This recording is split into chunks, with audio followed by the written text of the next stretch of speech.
يا نفس إن لم تظفري لا تجزعي. Elle avait honte, et lui aussi, mais personne n'a posé les bons mots. Quand la honte devient une prison. La honte, c'est le mot que personne ne prononce dans cette histoire. Pas la sienne, pas la tienne, pas la nôtre en tant que communauté.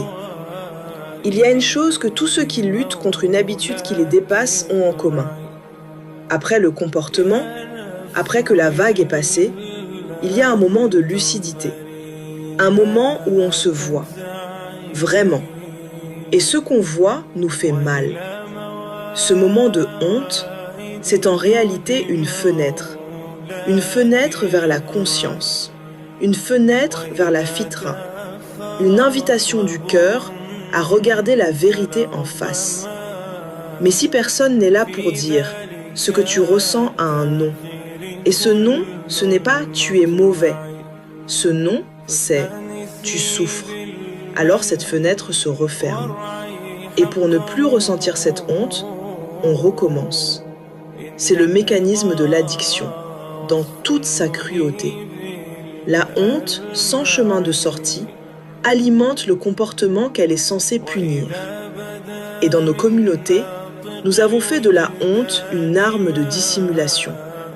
On ne consulte pas, on ne nomme pas, on ne demande pas d'aide, on endure. Parce que les problèmes de la maison restent dans la maison. Et les enfants voient, les enfants apprennent. Le fils observe comment son père se comporte. La fille observe ce que le mariage signifie pour sa mère. Et ce qui n'a pas été soigné en toi finit par vivre dans tes enfants. Ce n'est pas de la culpabilisation, c'est de la transmission. Et elle est silencieuse. La pudeur islamique, la vraie, n'a jamais signifié laisser quelqu'un se noyer en silence. Le prophète sallallahu alayhi wa sallam a dit que le croyant pour le croyant est comme une bâtisse. Chaque partie soutient les autres. Une bâtisse ne tient pas si un mur s'effondre.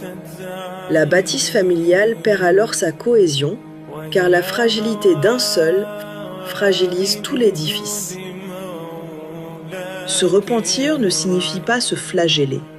La taouba, c'est revenir. Revenir à l'humilité, à la vraie pudeur qui protège, à la paix de l'âme qu'on propose.